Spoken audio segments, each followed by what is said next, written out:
战火无情，乌克兰唔但需要军事援助，嘛爱医疗协助。因为战争，乌克兰是更较需要医疗设施来救治战争当中受伤的战士。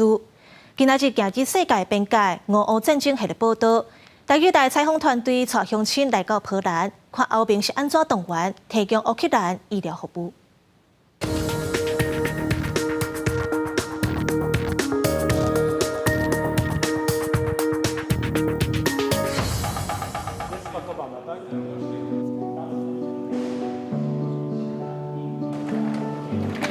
记者即马伫咧波兰东南边一个工业社区约什，这是一个紧急医疗后送中心。真侪乌克兰民众伫咧战争了后，若有紧急的需要，地方送来遮做处理，搁进一步去欧洲各国做治疗。一个临时病房，放精密的医疗器材。2022年9月7日开始运作的约尚卡医疗后送中心，到达已经提供上千的乌克兰的军民医疗服务。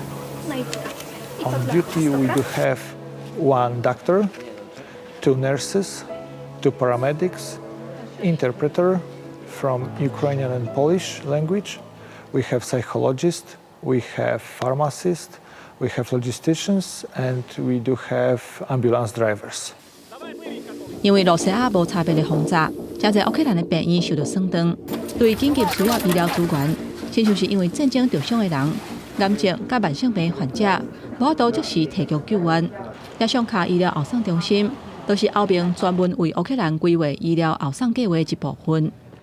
And also we focus on providing medical care for people who are evacuated from Ukraine, because the Ukrainian medical system is under siege, is having a major problems in terms of providing supplies and proper care for the patients.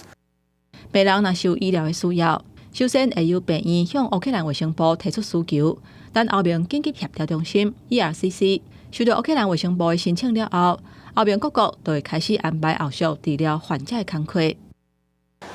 For example, Belgium, Norway, Germany, Netherlands, or Poland can respond that, okay, we can provide treatment for this group of patients. And message is going back through the Brussels to Ukraine. 醫療救援就親像甲時間地走標，在機構之間協調的工作就真重要。加在有國際之間力量的支持，讓在戰火之下的烏克蘭人會當得到照顧。